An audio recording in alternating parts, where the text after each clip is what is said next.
नमस्कार, चुनाव यात्रा में आप सभी का बहुत स्वागत है। मैं हूं आपके साथ अमित गर्ग शुक्ला। आज हमारे साथ समाजवादी पार्टी के राष्ट्रीय सचिव, राष्ट्रीय प्रवक्ता और घोसी से प्रत्याशी राजीव राय साहब। बहुत स्वागत है राजीव जी आपका न्यूज 18 पर। 1 जून को यहाँ पर चुनाव है, आखिरी चरण में पर्याप्त समय आपको मिला तैयारियों का। ऐसे में अब जबकि वोटिंग की घड़ी नजदीक आती जा रही है, तो मैं सबसे पहला सवाल आपसे यही करूंगा कि अभी तैयारियां कहाँ तक पहुंची हैं और कैसी चल रही है? देखिए, ज़्यादा तैयारियां उन लोगों को करनी पड़ती है जो चुनाव के मौसम में अवतरित होते हैं और वादे ऐसे कर देते हैं कि चांद लाएंगे, तारे लाएंगे, सब कुछ जमीन पर लाएंगे। अब उदाहरण के लिए मैं बोलूं, मैं एकमात्र प्रत्याशी हूं जो 2014 में चुनाव लड़ा, हार गया। 2019 में सीट गठबंधन को चली गई। न तो मैंने क्षेत्र छोड़ा और न तो पार्टी छोड़ी। इस दौर में घोसी ने बहुत सारे हादसे देखे। यहाँ एक ट्रेन दुर्घटना हो गई थी, स्कूल बस लड़ गई थी, बच्चे, मासूम बच्चे दर्जनों मर गए। कोरोना आया, लॉकडाउन आया, यहाँ मधुबन इलाके में बाढ़ आया, गांव कटान में गिर रहे थे, लोग मर रहे थे, सरकार सूझ नहीं ले रही थी, कोई नेता नहीं दिखाई दे रहा था। तब मैं, पता नहीं आप लोग, आपके भी टीवी चैनल पर उसमें दिखाया गया था, न्यूज 18 है ना, दिखाया गया था कि अनोखी स्कीम हमने शुरू करी थी कि यहाँ चूँकि लॉकडाउन में पुलिस बाहर नहीं जाने दे रही थी किसी को, कानून था। मैंने एसपी से बात किया, जो अभी वर्तमान में आजमगढ़ के एसपी है, कि ठीक है लेकिन कोई गरीब भूखों भी न मरे, जो दिहाड़ी मजदूर वाले हैं। तो अन्नपूर्णा बैंक खोलकर मैंने सारे खाद्य सामग्री, दवाएं, नैपकिन, सैनिटाइजर सब कुछ तय करके कॉल सेंटर की तरफ फ़ोन आता था, गाड़ियों में उस मजदूरों का घर पहुंचता था। ऑक्सीजन, यहाँ इलाज, दवा की दुकानों से मैंने अपील कर दिया कि अगर कोई गरीब आ रहा हो, दवाई के पैसे नहीं, दवा दे दो, पैसा हम दे देंगे।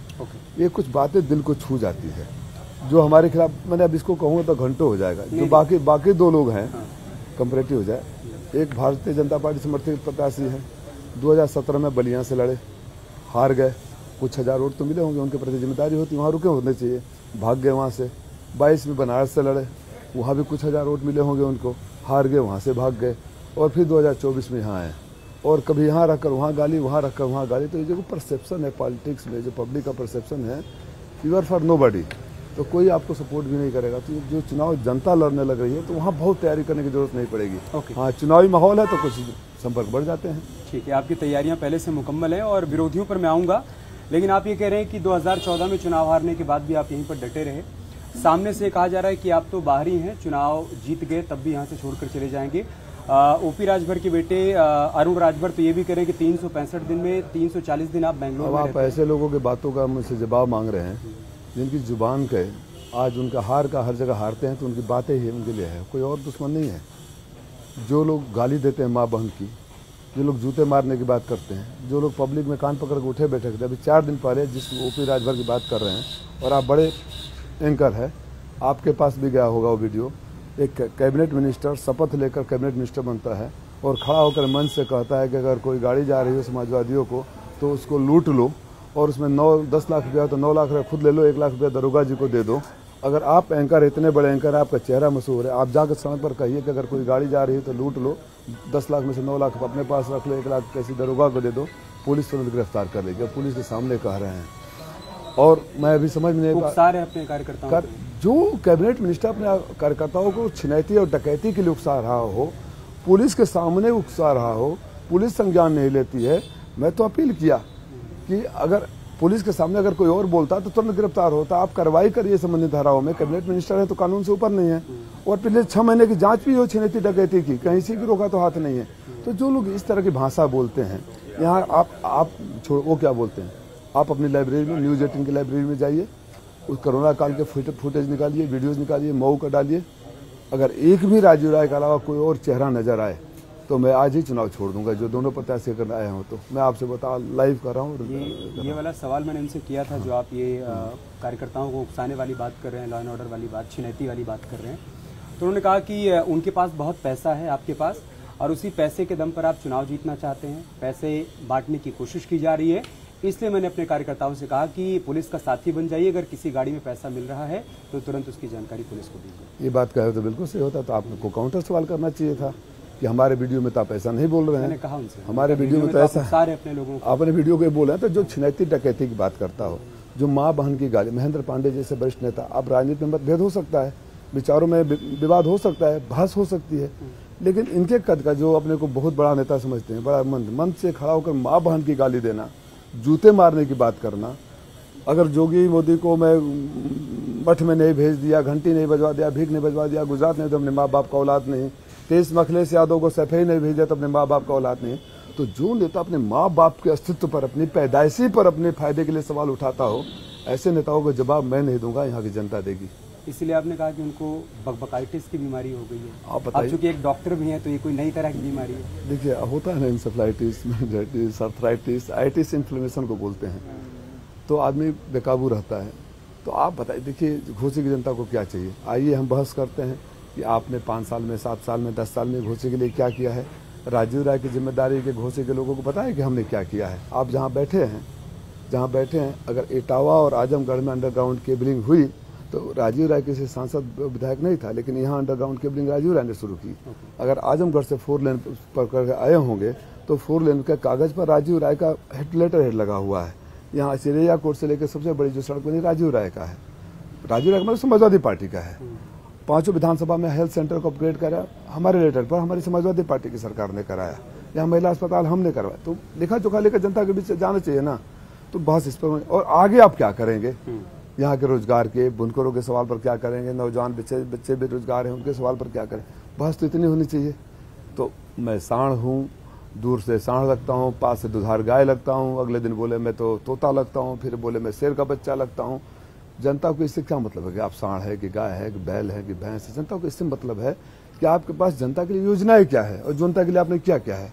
जनता ये सवाल करेगी कि जब आप बांसडीह में नहीं टिके, बनारस में नहीं टिके, तो ये घोसी में कैसे टिकेंगे? और जो आदमी 10 साल से टिका हुआ है उसको आप बोलते हैं वो टिकेगा नहीं। ये सवाल तो होना चाहिए ना। अगर गलत बोलूं तो आप बोलिए, मैं तो साबित किया हूं। भविष्य के लिए तो सारे बोल सकते हैं। 10 साल से मैं टिका हूं, मैं तो नहीं गया। क्या मैं दूसरी पार्टी में नहीं जा सकता था? मैं दूसरे लोकसभा में नहीं जा सकता था, लेकिन मैंने हारने के तीसरे दिन बाद, ये ऑन रिकॉर्ड है, हारने के मेरे को 2014 में, आपको एक बात बता दूं, जो विरोधी थे अफवाह उड़ाए थे कि तो बंगलोर से आए हैं, पैसे वाले हैं, हारेंगे, चले जाएंगे। और जब जीता हुआ प्रत्याशी नहीं आया तो यहाँ हिंदी भवन है, ऑन रिकॉर्ड है, वीडियोज हैं उसके। मैंने कहा था घोसी के मालिक को, जिसको आप दिल्ली भेजना था दिल्ली भेज दिए। मैं जुनूनी आदमी हूँ, मैं आपके दिल में उतरने आया हूँ और वादा करता हूँ कि आखिरी सांस तक आपके बीच में रहूंगा। और मेरी अगर अर्थी भी उठेगी तो घोसी की धरती से उठेगी। तो मैं उन वादों को, उन कसमों को निभा रहा हूँ। ऐसा नहीं कि मेरे पास ऑप्शन नहीं था, ऐसा नहीं कि मेरे से तेज नेता है, मेरे से बुद्धिमान नेता है, मैं उनसे कम मेरे कॉन्टैक्ट्स हैं दूसरी पार्टियों में। लेकिन एक समर्पण होता है। मेरे गुरु जनेश्वर मिश्रा ने, मेरे गुरु चंद्रशेखर जी ने, श्रद्धेय नेताजी ने जो सिखाया, हमसे कहा कि अगर जनता के बीच से चुन कर आना चाहते हो तो जनता के लिए संघर्ष करना पड़ेगा। आप पत्रकार है, एक बात इस बात पर बहुत होनी चाहिए मीडिया में। आप भी बचपन से सुनोगे, हम सबने कहा कि जनता के बीच वोट पाना है तो जनता के बीच रहकर उनके दुख सुख में खड़ा होना पड़ेगा। अब ये बताइए, अगर ये कॉन्सेप्ट शुरू हो जाए कि हर चुनाव में इनकी जात प्लस मेरी जात और इनकी जात मिलकर हम जीत जाएंगे, और मान लो वो जीत गया, वहाँ से उनकी जात मिलकर जाए, तो the very foundation of democracy, जो कॉन्सेप्ट है, अवधारणा जो डेमोक्रेसी की, जनता के बीच में रहना, वो तो खत्म हो गई। खाली जात का जुगाड़ करिए, जीत जाइए, तो दूसरा जो मेहनत कर रहा है, क्यों मेहनत करेगा? वो भी अपनी जात का कहीं खोजेगा। तो ये वो लोग हैं जो लोकतंत्र के, डेमोक्रेसी के, चुनावी राजनीति के जड़ों पर चोट करते हैं। और ऐसे लोगों को राजनीति में रहने का कोई, चाहे मैं मेरी पार्टी में हो चाहे किसी पार्टी में, जो हर चुनाव में कहीं जाता है, हर बार नए बातें करता है। अब बताइए, इन्हीं भारतीय जनता पार्टी वालों को आपने गाली दिया था। और भारतीय जनता पार्टी का पता कर लीजिएगा, मेरे ग्राउंड रिपोर्टिंग करवा लीजिएगा, कोई कार्यकर्ता सिर्फ इसलिए वोट नहीं दे रहा है कि वहाँ ऊपर वाले तो समझौता कर लिए, गाली तो हमको मां बन के दिया था। एक वीडियो वायरल हो रहा है इनके जिला अध्यक्ष का, आप सुनेंगे तो शर्म से सर झुका देंगे। जिस तरह की भद्दी गालियाँ और जिस तरह से दिया जा रहा है, जिनके ऐसे संस्कार हो, ऐसे लोगों को राजनीति में कोई जगह नहीं होनी चाहिए, सामाजिक जिंदगी में जगह नहीं होनी चाहिए। मैं आपकी इस बात से सहमत हूँ राजीव राय साहब की जातीय समीकरण बिठाकर अगर कोई नेता चुनाव लड़ रहा है, जीत जा रहा है, फिर वो छोड़कर चला जा रहा है, तो ये राजनीति में नहीं होना चाहिए, लोकतंत्र इसलिए नहीं होना चाहिए ना भैया कि फिर you are not responsible to the public, commitment ही नहीं रहेगा। आपको लगेगा कि आपका जातीय समीकरण फिट बैठ रहा है। मैं क्यों करूं? 2014 में तकरीबन 1,65,000 के आसपास वोट आपको मिले थे। 2019 में भी आप तैयारी कर ही रहे होंगे, अगर आप यहीं पर मौजूद थे, यहाँ के लोगों के साथ कनेक्ट थे। लेकिन क्या 2019 में वही गलती अखिलेश यादव जी से हो गई थी जिसका आप जिक्र कर रहे हैं कि उनको लगा कि जातीय समीकरण फिट बैठ रहा है और ये सीट अगर बीएसपी को दे देंगे, बीएसपी सीट पर जीत जाएगी, आपकी तैयारियों को दरकिनार करते हुए अतुल राय जी को टिकट यहाँ पर दे? ऐसी बात नहीं थी, मैं उसको इंटरनली में इन्वॉल्व था, मैं जानता था। ये बहन जी का जिद था कि हम, अगर आप बलियाँ ले रहे हो या ये ले रहे हो, उन्होंने एक लिस्ट दे दिया था, and she was in no compromising mood. और तभी हमारी सोच ये थी कि कैसे भी गठबंधन हो, कि देश की सरकार में बदलाव हो, वो फेल हो गया, एक्सपेरिमेंट फेल हो गया। हम एक्सेप्ट करते हैं कि वो गठबंधन काम नहीं आया। अब उस गठबंधन में काम नहीं किया तो नहीं किया, लेकिन ये गलती हो गई थी अखिलेश यादव साहब से। ये देखिए, अखिलेश यादव जी हो या कोई भी हो, जो सोच कर आप काम करते हैं, आप ही अगर कुछ सोच कर इंटरव्यू लेने आए हैं और जो वो परिणाम ना निकले, वो टीआरपी ना आए, तो आप रीथिंकिंग करेंगे ना, हम लोग इंट्रोस्पेक्शन करेंगे। ये फैक्ट है कि वो गठबंधन काम वर्कआउट नहीं किया, और दूसरा उसका पहलू इसलिए नहीं किया कि जो हम 5 पर आ गए वो 10 पर चले गए। जब हम अकेले लड़े तो हमारा वोट परसेंट भी 1.5 गुना हो गया, सीटें 3 गुनी हो गई ना, ऑन रिकॉर्ड है। और वो 1 सीट पर सिमट आई। अभी एक और उदाहरण दे रहा हूँ, ये पॉलिटिकल ब्लैकमेलर्स कैसे होते हैं और अपने दुकान कैसे सजा लेते हैं। आपने माननीय ओम प्रकाश राजभर जी के तमाम बयान सुने होंगे, हो सकता है आपसे भी कहे होंगे कि पूर्वांचल में मैं था तो इनकी इतनी सीटें निकल गई, नहीं तो जन्म खाता नहीं खुला होता। मतलब यही रिस्पॉन्सिबल है। फैक्ट क्या है, जब माननीय ओम प्रकाश राजभर जी समाजवादी पार्टी के साथ थे तो इस घोसी में हम लोग 21,000 वोट से जीते थे, जबकि चौहान कैंडिडेट था। जब हमारे साथ निकल कर सो कॉल्ड कास्ट कॉम्बिनेशन में चौहान और राजभर का मिलाकर भाजपा में चले गए तो वहीं से हमारी जीत 43,000 की हो जाती है। तो आप हमारे साथ हैं तो हमारे 21,000 जीतते हैं, विरोधियों के साथ हैं तो हम 43,000 जीतते हैं। तो कैलकुलेशन कर लिए कि आप हमारे साथ हैं तो कितना नुकसान हुआ, पहली बात। दूसरी बात, अपनी ताकत तो बताते हैं। मेरा तो 2014 का आपने पता है कि 1,65,000 आया था। आपको जानकारी होगी शायद कि 19 में इनकी पार्टी, ओम प्रकाश राजभर जी की पार्टी अकेले लड़ी थी बलिया ओसी में, जहां आप लोकसभा में बैठे हैं। इनके वोट सिर्फ 39,500 और 35,000 बलिया में आए थे। तो आपकी हैसियत तो वही है ना, जो मैं अकेले लड़के पाऊँ वही तो मेरी है। फिर मैं आप में ऐड हो जाऊंगा तो दोनों की ताकत बढ़ जाएगी। आपने कहा कि राजनीति में प्रयोग होते हैं, कई बार फेल हो जाते हैं, कई बार पास होते हैं, उसके बाद पार्टियां उसका एनालिसिस करती हैं। 2017 में समाजवादी पार्टी और कांग्रेस का गठबंधन हुआ, कहा गया कि यूपी के 2 लड़के साथ आए, आपका वो जो प्रयोग था वो फेल हो गया, आप बुरी तरीके से हार गए। फिर 2024 में आप एक बार फिर से आए, तो क्या आपने एनालिसिस नहीं किया 2017 में फेल होने का, या आपको लगा कि 17 में फेल हो गए तो कोई बात नहीं, 24 में पास? वो किया। उस समय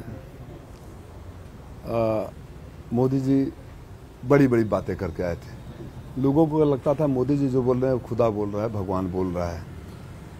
अब प्रधानमंत्री के बाद शमशान, कब्रिस्तान, अच्छे दिन आएंगे, 2 करोड़ रोजगार देंगे, सबके खाते में 15 लाख चले जाएंगे, 24 घंटा। उनका जो भाषण वायरल हुआ था, नेताजी हमारे गुजरात में 24 घंटे बिजली मिलती है, 24 घंटा बिजली लेने के लिए 56 इंच का सीना चाहिए। 56 इंच का सीना वहीं से हुआ था।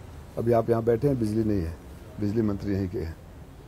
तो सच्चाई ये है, पहली बात। दूसरी बात, उस समय जब 7 चरण चल जो कॉम्बिनेशन का, जो ज्वाइंट एफर्ट का, जो कोऑर्डिनेशन की जो सारी मिस्टेक्स थी, उसको लगा टाइम, उन मुद्दों पर बात हुई, दोनों पार्टियों में सहमति व्यक्त की गई कि प्रचार कैसे होना चाहिए, लोगों के बीच में कैसे पहुंचना चाहिए, और अनावश्यक सीटें नहीं लेनी चाहिए।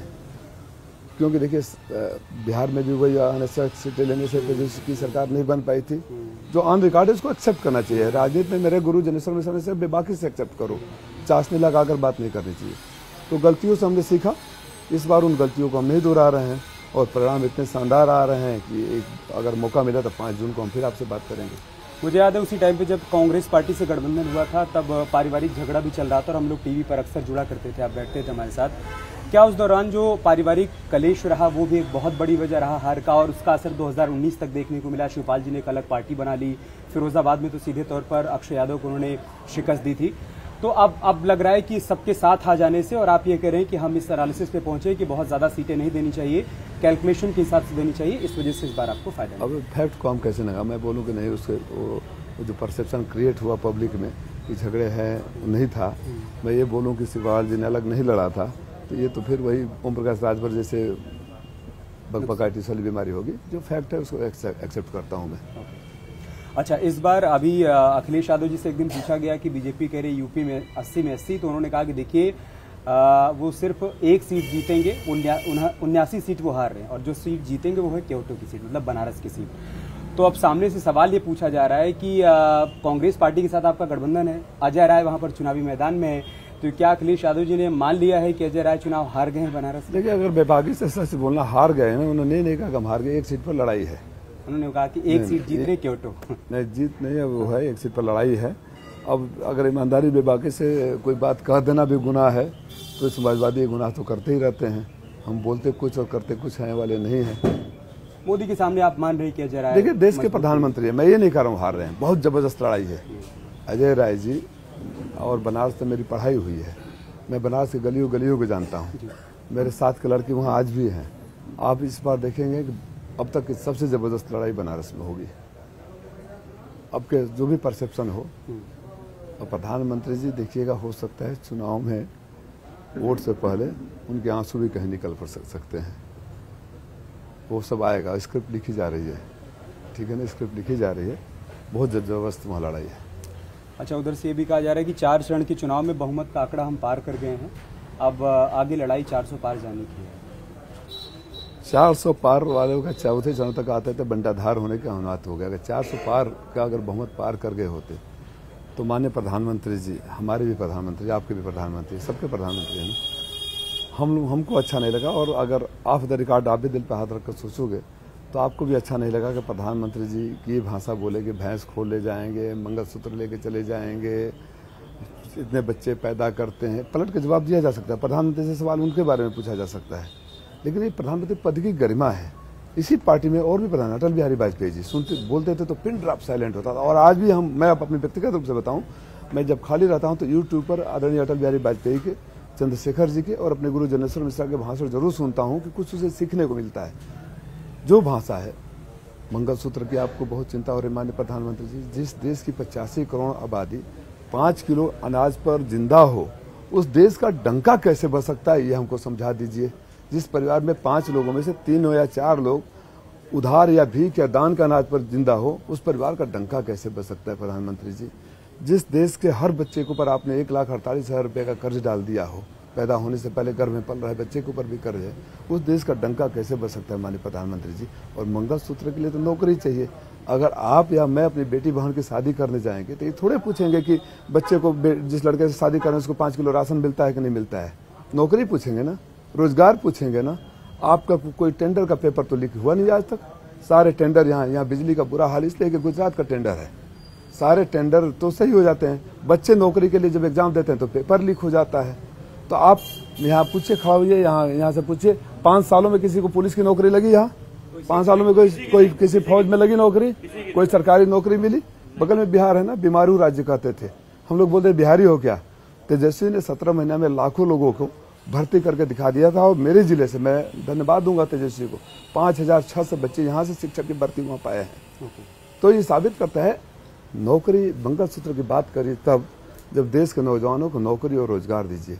फिर जिस देश की जवानी भूखी हो, जिस देश का बचपन भूखा हो, वो देश कभी मजबूत नहीं हो सकता है। आप फ्री राशन का जिक्र कर रहे हैं राजीव राय साहब, पूरा गठबंधन ये बात कह रहा है कि आप एक तरफ भारत को विकसित बनाने की बात कर रहे हैं, दूसरी तरफ आप ये कह रहे हैं कि आगे भी आप 80 करोड़ लोगों को 5 किलो राशन देते रहेंगे। तो अगर ये योजना गलत है तो फिर खड़गे साहब को ये कहने की जरूरत क्यों पड़ गई कि ये 5 किलो दे रहे हैं, हम आएंगे तो 10 किलो? सही सवाल किया आपने। जो परसेप्शन क्रिएट करने की कोशिश की जा रही है, सरकार आएगी, बटन दबाएगी, मोदी जी की तरह अच्छे दिन आ जाएंगे, 15 लाख रुपए खाते में आ जाएंगे, ऐसा तो होगा नहीं। हम राशन देने के खिलाफ नहीं है। ये फूड बिल कांग्रेस लाई थी, आप कांग्रेस लाई थी ना जी। आप 5 किलो राशन को आपने सब्सिडी हटा दे दिया, 2 रुपया किलो, 1 रुपया किलो राशन मिलता था।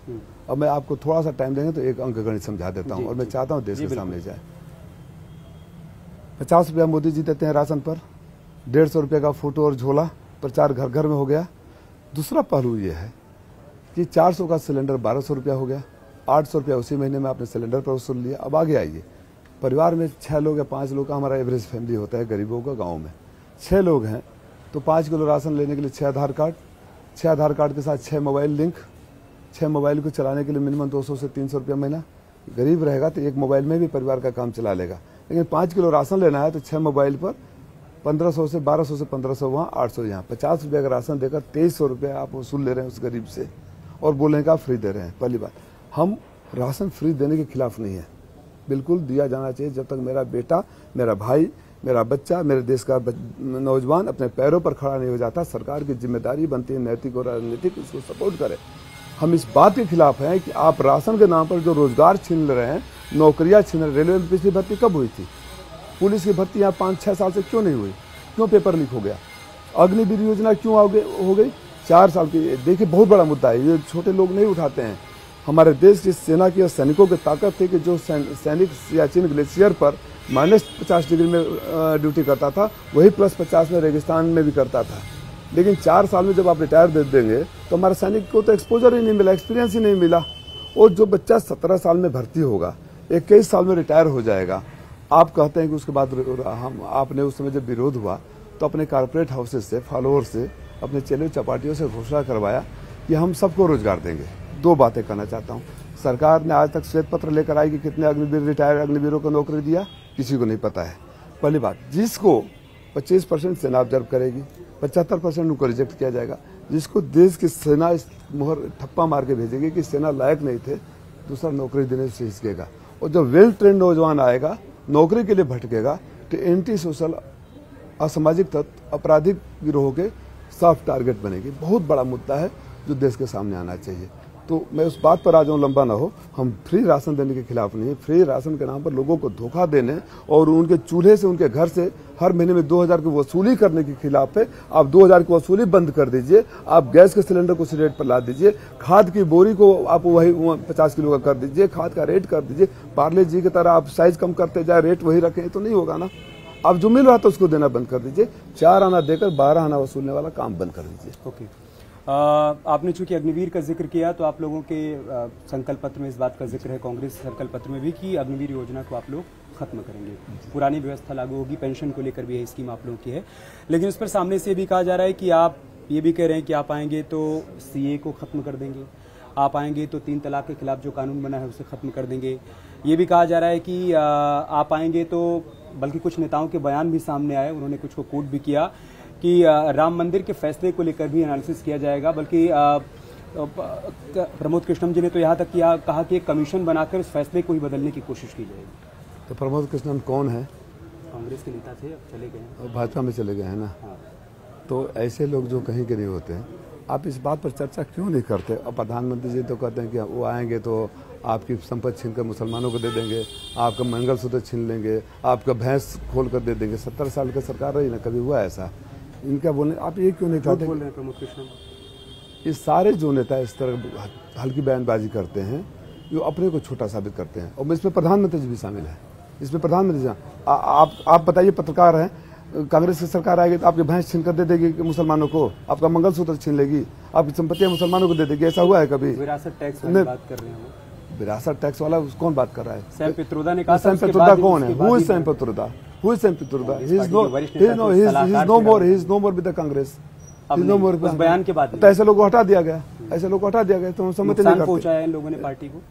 ये जो हमेशा जो फ्रिंज एलिमेंट्स होते हैं ना, इन मौके पर ये सरकार कब का आ गई होती जब कांग्रेस के कुछ नेता इन मौके पर आकर बयानबाजी नहीं करते। मैं बड़ी बेबाकी से कहूंगा, कांग्रेस के मित्रों को मेरी बातों को, यहाँ रह के उनके लिए खेल रहे थे, मैं कांग्रेस के मित्रों को कहूंगा कि मेरी बातों को आलोचना नहीं, ये फीडबैक लें और सोचें कि आपकी गुजरात में किसके बयान की वजह से उस बार, इसके पहले बार वाले चुनाव में सरकार नहीं आ पाई, दिल्ली में सरकार के पास, मतलब इन मौके पर ऐसे बयान क्यों आते हैं? मैं तो ये बोल रहा हूँ, जब आप कोट कर रहे हैं कि फलाने ने, हल्के फुल्के नेताओं ने कुछ बोल दिया, आपको कोट करना चाहिए कि कैबिनेट मिनिस्टर ने, मोदी सरकार के एमपी ने, एक ने, कई ने ये कहा कि 400 पार आते हैं हम संविधान बदल देंगे। कहा है ना, ऑन रिकॉर्ड कहा है ना, आपके टीवी चैनलों पर चला है। तो मोदी जी ने कहा कि संविधान तो बाबा साहब भी नहीं बदल सकते। नहीं, अब तो आप तो वही डबल गेम खेलते हैं ना, किसी से गाली दिलवाते हैं, किसी से मरहम भिजवाते हैं। संविधान बाबा साहब भी नहीं बदल सकते हैं तो 1900 को क्यों रखे हैं? जो एक नेता बोल दे जो किसी संवैधानिक पद पर नहीं है, वो बोल दे तो आप उसको फ्रिंज एलिमेंट जैसे आपने कहकर अपने 2 प्रवक्ताओं को हटा दिया। संविधान की शपथ ग्रहण करके कैबिनेट में आपके साथ बैठकर फैसला लेने वाला, कैबिनेट के डिसीजन में अपनी सिग्नेचर देने वाला अगर ये बयान देता है तो वो कैबिनेट में अभी भी क्यों है? अगर वो नहीं कर सकते तो उनको हटाइए, उनसे माफी मंगवाइए, उनसे एटलीस्ट ये तो कहिए कि मैंने गलत बयानबाजी की थी, माफ कर दो मुझे। मोदी जी ने कहा उनसे कि आप क्लैरिफिकेशन दो, ये जनता समझ नहीं रही है। इस पर एक बात ये भी कही जा रही है राजीव राय साहब की, देखिए 10 बरस से तो हम पूर्ण बहुमत के साथ सत्ता में थे, तब तो हमने संविधान नहीं बदल दिया, तब तो लोकतंत्र खतरे में नहीं था। अब आप लोग को इस बार ये नैरेटिव क्यों सेट करना पड़ रहा है कि ये तीसरी बार जीत जाएंगे तो संविधान खतरे में पड़ जाएगा? 10 साल में सत्ता में थे तो आप तो प्रेस से हैं, हम तो गलत बोल सकते हैं। आपका फ्रीडम इंडेक्स में नंबर नीचे क्यों चला गया? आप बताइए, विपक्ष जिम्मेदार है उसके लिए? विपक्ष तो नहीं जिम्मेदार है। ये क्या है? लोकतंत्र में प्रेस का फ्रीडम नीचे जाना चाहिए? या हमारे तो फ्री प्रेस के लिए हमारा देश जाना जाता था। 10 साल में माननीय प्रधानमंत्री जी ने किसी को, एक पत्रकार को कहीं बुलाकर कहीं प्रेस कॉन्फ्रेंस किया? चुनिंदे लोगों को आम काट के खाते हैं कि छील के खाते हैं, ये सवाल होता है। आप थकते क्यों नहीं, ये सवाल होता है। तो 10 सालों में देश ने बहुत कुछ देखा है। देश ने इनके वादों को पलटते हुए देखा है। आप याद करिए 14 का पहले का कहिया का टाइम है तो मैं वीडियो चला दूं। माननीय प्रधानमंत्री जी डॉलर और रुपए के बारे में सुषमा स्वराज जी ने तुमने क्या कहा था? माननीय प्रधानमंत्री जी ने पेट्रोल और डॉलर की कीमतों के बारे में क्या कहा था? माननीय प्रधानमंत्री ने दावा किया मैं सरकार चलाए, मैं जानता हूं इस तरह पेट्रोल डीजल के नहीं करते हैं। माननीय प्रधानमंत्री ने FDI और GST के बारे में क्या कहा था? माननीय प्रधानमंत्री जी ने डिसइन्वेस्टमेंट के बारे में क्या कहा था? तो उन्होंने जो वादे करके सरकार में, आप एक एक गिनती शुरू कर दीजिए, अगर गलत बोल तो आप टोक दीजिए। जो वादे करके सरकार में, हर वादे के खिलाफ उन्होंने काम किया है। तो this is the track record of this government. इसी पर उनका ये भी कहना है राजीव राय साहब कि आप ये एक तरफ ये कह रहे हैं कि संविधान खतरे में है और आप बार बार उस पार्टी के साथ चले जा रहे हैं, उनके साथ गठबंधन कर ले रहे हैं जिसने इस देश में इमरजेंसी लगाई, जिसने संविधान को सबसे ज्यादा नुकसान पहुंचाया। देश में इमरजेंसी लगाई, हम लोग लड़े, देश ने उनको सजा दे दिया। सजा दिया ना, अब फिर आप वही काम करेंगे जो कांग्रेस कर रही है। कांग्रेस को तो सजा मिल गई, मिले ना, 77 में चली गई। आप भी अगर वही काम कर रहे हैं तो आपको भी सजा मिलना चाहिए ना। एक अपराध के लिए अगर एक को सजा मिलेगा तो आप कैसे कर सकते हैं? आप भी तो वही कर रहे हैं। आप कौन सा अलग कर रहे हैं? हम मानते हैं, हमारे घर के लोग उसमें जेल में थे, हम मानते हैं, पूरा देश मानता है। उन्होंने कांग्रेस के लोगों ने भी बोला है, कांग्रेस के लोगों ने भी इसको गलती को स्वीकार किया है। तो आप वो कैसे कर रहे हैं? आप कैसे कर सकते हैं उस बात को? अगर आप यही कहे होते कि जो कांग्रेस करी है वही हम करेंगे। कांग्रेस GST ला रही थी, माननीय मोदी जी विरोध कर रहे थे, गाजे बाजे के साथ मिडनाइट उसको सेलिब्रेट किया गया। जैसे देश आजाद हुआ था तो नेहरू जी ने midnight tourist with the destiny का वो किया था, वो गाजे बाजे के साथ आप लाए। अब कांग्रेस FDI ला रही थी, आपने विरोध किया। जिन जिन बातों का कांग्रेस ला रही थी आप विरोध कर रहे थे, आप वही काम कर रहे हैं, तो आपका भी विरोध होगा, स्वाभाविक है ना। राहुल गांधी का अमेठी से रायबरेली जाना ठीक है? एक गलत मैसेज नहीं चला गया? राजनाथ सिंह जी गाजियाबाद, लखनऊ कितनी बार सेटलिंग की है? इनके तमाम कैबिनेट मिनिस्टर कितनी बार सेटलिंग की? ये गुजरात से बनारस खुद ही आए हैं। क्या गुजरात में हार का डर था? गुजरात में जीते थे, बनारस में भी जीते। राहुल जी को लेकर सवाल, राजीव जी देखिए आप चूंकि बहुत बेबाक प्रवक्ता हैं इसलिए मैं आपसे सवाल कर रहा हूं कि परसेप्शन ये था कि 2019 में स्मृति ईरानी से हार गए और हार कर वायनाड चले गए, यही तो बीजेपी की तरफ से बार बार कहा जा रहा था और इस बार भी कहा गया कि उनको हार का डर था, इस वजह से हार डर नहीं था। इस बार आदरणीय स्मृति ईरानी जी, उनका उस सिलेंडर के साथ चौराहे पर बैठा हुआ फोटो सबको याद है।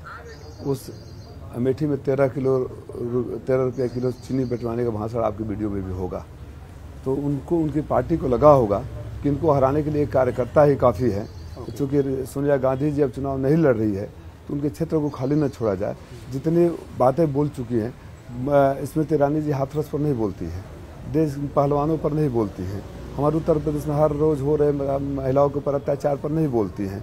तो हो सकता है पार्टी का असेसमेंट रहा हो, मैं I am not preview to that. मैं भी शायद रहता तो ये सोचता कि इन्होंने इतने झूठ बोले हैं, इतने जनता के साथ दगा किए हैं, इनको तो मेरा कार्यकर्ता हरा देगा। तो उन्होंने अपने कार्यकर्ता को खड़ा कर दिया, तो परिणाम के बाद उसकी समीक्षा होगी ना। ओके, चूंकि आपने अभी महिला सम्मान, महिला सुरक्षा की बात की तो इसी से जुड़ा हुआ एक सवाल है। अभी जब केजरीवाल साहब, अखिलेश यादव जी और राहुल गांधी जी प्रेस कॉन्फ्रेंस कर रहे थे लखनऊ में, तो स्वाति मालीवाल के साथ जो कुछ घटा उस पर केजरीवाल से सवाल किया गया तो उन्होंने उस पर कोई जवाब नहीं दिया, बल्कि माइक अखिलेश यादव जी की तरफ खिसका दिया। कांग्रेस पार्टी कह रही, प्रियंका जी कह रही कि हम स्वाति मालीवाल के साथ हैं।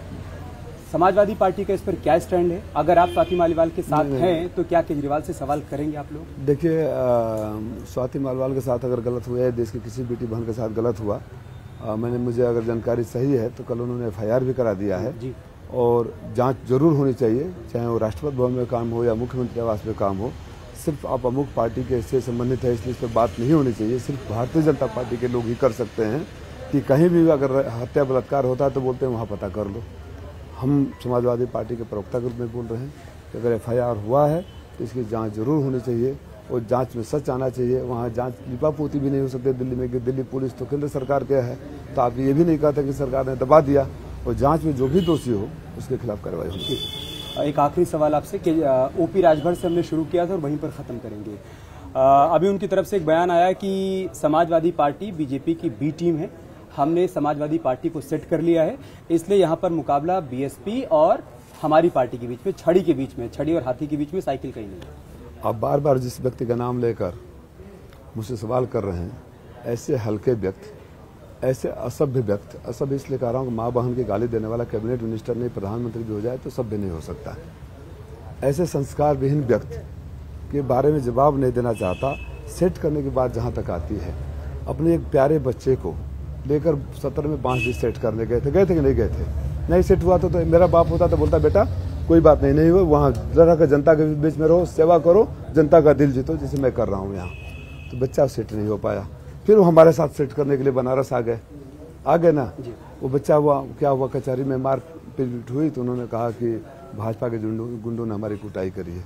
फिर उसी भाजपा के चरणों में लौट गए और फिर अपने उस प्यारे बच्चे को सेट करने के लिए घोषी आ गए, जिससे अपना एक प्यारा सा बेटा सेट नहीं हो पा रहा है, वो हमको सेट करने की बात कर रहा है। ये इसीलिए मैंने उनका नाम रखा है मनोरंजन मंत्री। देखिए गर्मी बहुत ज़्यादा है, चुनावी में टेंशन होता है और जो प्रत्याशी होता है वो भी तनाव में रहता है। आप आए उससे पहले मैं भी मैनेजमेंट कर रहा था, तनाव में था।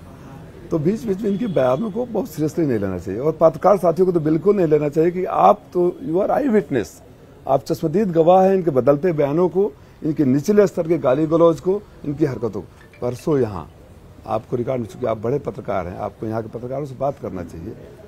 सलाहाबाद में पत्रकार वहाँ उनको कवरेज करने गए थे, ये हार का खौफ देखिए, दहशत, 2 बातें खाली लगा के खत्म कर दूंगा उनके, वो कितना खौफ उनके सर पे है। पत्रकार कवरेज करने गए थे, पत्रकार किसी पार्टी के होते हैं? उन्होंने उन पत्रकारों को पिटवा कर मोबाइल छिनवा लिया। 6 पत्रकार की समाजवादी पार्टी के लिए वीडियो भेजते हैं। पहली बात, मैं काम ही, इसका मतलब आपने स्वीकार किया कि उल्टा सीधा बोलता हूं तो वीडियो जाता है। मेरा वीडियो आप ले लें, सारे लोग रिकॉर्ड करें, कोई ले जाए, मैं तो कुछ बोलता नहीं कि मुझे डर हो। आप गलत बोलते, वीडियो भेजते हैं, पिटवा दिया पत्रकारों को। ऐसे लोगों के खिलाफ पत्रकार क्यों खामोश है, मुझे समझ नहीं आ रहा है। इन्होंने मुझे भी इनके एफिडेविट में बहुत सारी त्रुटियां नजर आई, मेरे लोगों ने बताया, इनफैक्ट नोट करके आए। उदाहरण, आप 2019-20 में जब बनारस से लड़े थे तो आपका इनकम टैक्स फाइल 6.5 लाख रुपया है। जब 2024 में घोसी में लड़ने आते हैं तो 19-20 के ही रिकॉर्ड में आप 4.5 लाख दिखाते हैं। आपकी प्रॉपर्टी की त्रुटि है। लेकिन इन सब टेक्निकल बातों को लेकर हमला करना कायर करते हैं। बहादुर जनता के बीच में रहकर जनता से आशीर्वाद मांगते हैं, जनता के सामने लड़ते हैं। हार का खौफ इतना था कि फर्जी बातों के साथ इन्होंने आखिरी दिन, आखिरी घंटे में मेरे नॉमिनेशन पर आपत्ति दर्ज करवा दी। वो तो फैक्ट्स ऐसे थे कि रिटर्निंग ऑफिसर ने उसे खारिज कर दिया। तो हार की दहशत में एक दिन एक पद्मेश तिवारी नाम का नौजवान गाड़ी से जा रहा था, इनका काफिला जा रहा था, जाम लग गया। सिर्फ जाम लग गया इसलिए इनके गनर निकलते हैं और पद्मेश तिवारी को चौराहे पर पिटाई कर देते हैं। यही कि पद्मेश तिवारी, मैं नाम लेकर इसलिए बोलता हूँ क्योंकि ये न हो कि हल्के बातें न हो। आप किसी दिन गाड़ी पर कोई बगल में आ जाए तो आप उसको पिटवा दें, कोई पत्रकार कवरेज करने जाए तो उसको पिटवा दें, कोई आपके खिलाफ खड़ा होने आ जाए तो आप अपने पावर का पूरा इस्तेमाल। इन्होंने मुझे जो मेरी जानकारी दिल्ली से लखनऊ से हर जगह से इन्होंने प्रयास किया कि मेरा पर्चा खारिज हो जाए। अगर आपकी ताकत होती, आपको हौसला होता, आपको आत्मविश्वास होता तो कहते और हम लड़ते हैं। तो ऐसे लोग, मैं इनको अपने इस लायक भी नहीं समझता। मंत्री बन जाना, मेरे गुरु जनेश्वर मिश्रा, मैं भी कंक्लूड कर रहा हूँ। मेरे जनेश्वर मिश्रा जी ने कहा था, बहुत मानते थे मुझे और मेरे लिए वो पाठशाला थे, उनके चरणों में रख राजी सिखाया। उन्होंने एक दिन आंख बंद किया, खोला, बोले राजीव, आज हमारी दौर की राजनीति कुछ और थी, आज की कुछ और है, कल की कुछ और होगी। एक बात कहना चाहता हूँ, अगर मानो तो। मैंने बताइए तो बोला कि आज के ज़माने में सांसद, विधायक, मंत्री बन जाना कोई बड़ी बात नहीं है। हमको भी कभी कभी लगता है कि मैं क्यों वहाँ हूँ। बड़ी बात होती है जननेता बनना। तो अगर मेरी बात मानो तो मैं तुम्हारे अंदर जननेता का गुण देखता हूँ। पिछले दरवाजे से नहीं, जनता के बीच से चुनकर और लड़कर आना, अगले दरवाजे से आना। तो हमने वो रास्ता चुना। ऐसा नहीं कि मैं राज्यसभा में नहीं जा सकता था, ऐसा नहीं कि अन्य पार्टियों से भी मेरे पास राज्यसभा के आसार नहीं थे, लेकिन अपने गुरु से, जो स्वर्गीय गुरु से वादा किया था और मेरे मन में भी यही है। तो आइए ना, जनता के बीच में सेवा करते हैं। आप बात करिए, आपने क्या किया, मैं बात करूँ मैंने क्या किया, मैं क्या करना चाहता हूँ। आप जनता जिस पर भरोसा करे उस पर आशीर्वाद देगी। इस तरह मार पीट, गाली गलौज, उनका एक छोटा वाला बेटा है, आप जब गाड़ी में जा रहे होंगे वापस लखनऊ तो उसकी वीडियो देखिएगा और उसकी भाषा देखिएगा। मैं एक उदाहरण देकर बात ख़त्म कर रहा हूँ। अगर ये कैमरा वाले भाई साहब आपके साथ 10 सालों से लगातार आपके दुख सुख में आपको बुखार हो जाए तो अस्पताल ले जाना, घर में नहीं हो तो वो करना, खड़े हुए हैं, तो आप निश्चित रूप से वेरी ह्यूमन बीइंग, एक बॉन्डिंग बन जाएगी, ये इमोशनल बन जाएगा।